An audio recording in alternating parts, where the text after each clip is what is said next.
IAS के interview में गजब के सवाल पूछे जाते हैं जो कि दिखने में शुरू में आसान लगते हैं, लेकिन उनके जवाब सिर घुमा देते हैं। उन्हीं में से एक सवाल है कि आप 80 में से 8 कितनी बार घटा सकते हो। सवाल को ध्यान से सुनेगा।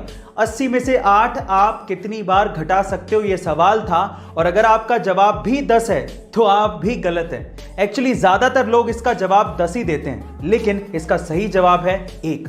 एक्चुअली अगर आप 80 में से एक बार 8 घटा दोगे तो आएगा 72।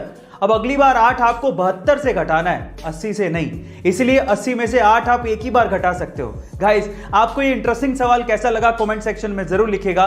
अब अगर तुम लोग नए हो तो सब्सक्राइब करो, वो जो लाल वाला बटन है उसे प्यार की थपकी दे दो। कभी कभार किसी को कोई चीज फ्री में या किस्मत से या बिना मेहनत के मिल जाती है तो वो उसकी वैल्यू नहीं करता, बाद में वो उसे गवा देता है और फिर पछताता है। उसी में से एक चीज है पैसा, जिसे अगर आप मेहनत से कमाओगे तभी आप उसकी कीमत समझ पाओगे। एक्चुअली हुआ कुछ यूं कि सन 2002 में एक 19 साल के कूड़ा उठाने वाले लड़के की 80 करोड़ रुपयों की लॉटरी लग गई। अब किस्मत तो खुल गई थी, लेकिन वो इन पैसों को संभाल नहीं पाया, उसकी कीमत को समझ नहीं पाया और उसने ये सारा पैसा जुए में, नशे में और ऐशो आराम में गवा दिया। और बाद में वही लड़का फिर से कूड़ा उठाने लगा। अब यहां पर सीखने लायक बात क्या है जानते हैं? यहां पर सीखने लायक बात यह है कि पैसा आना इंपॉर्टेंट नहीं है, पैसे को संभालना और उसे बढ़ाना बहुत इंपॉर्टेंट है। आपको यह सलाह कैसी लगी कमेंट सेक्शन में जरूर लिखिएगा। अब अगर तुम लोग नए हो तो सब्सक्राइब करो, वो जो लाल वाला बटन है उसे प्यार की थपकी दे दो। अगर आप बाइक लवर्स हैं तो आप रॉयल एनफील्ड के क्रेज से जरूर वाकिफ होंगे, लेकिन क्या आपको पता है कि जब 1993 में आइशर मोटर्स ने रॉयल एनफील्ड को खरीदा था तब वो एक लॉस मेकिंग कंपनी थी और अगले 5 साल तक लगातार लॉस में ही रही, जिस वजह से कंपनी बंद होने की कगार पर थी और आइशर मोटर्स उसे बेचना चाहता था। लेकिन तब के एमडी सिद्धार्थ लाल, जो कि खुद बाइक्स के बहुत बड़े शौकीन थे, उन्होंने बोर्ड ऑफ डायरेक्टर से एक और चांस मांगा और उसके बाद रॉयल एनफील्ड में कुछ मॉडिफिकेशंस किए और खुद से कई 100 किलोमीटर इंडिया में रॉयल एनफील्ड से घूमे ताकि इंडिया में बाइक्स का क्रेज फिर से शुरू किया जा सके।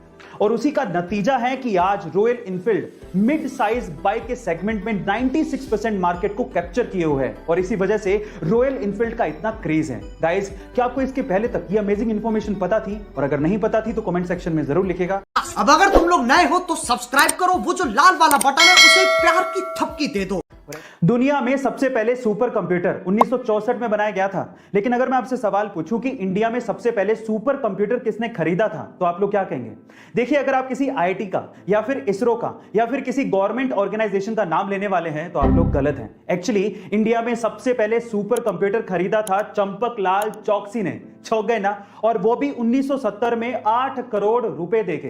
पर सवाल यह है कि इन्होंने ऐसा क्यों किया, मैं आपको बताता हूं। चंपकलाल चौकसी एशियन पेंट के मालिक थे और वो एशियन पेंट को इंडिया में कोने कोने में एक एक डीलर तक पहुंचाना चाहते थे, जिसके लिए उन्हें मैसिव डेटा एनालिसिस करना था, जो कि सिर्फ सुपर कंप्यूटर से ही पॉसिबल था।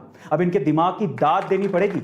इन्होंने सुपर कंप्यूटर 1970 में खरीदा, तब जब कोई कंप्यूटर का नाम तक ढंग से लेना नहीं जानता था। गाइस, क्या आपको इसके पहले तक की इंफॉर्मेशन पता थी? और अगर नहीं तो कमेंट सेक्शन में जरूर लिखिएगा और ऐसे अमेजिंग वीडियोस के लिए शेयर, सब्सक्राइब एंड लाइक। मिलता है अगली वीडियो में।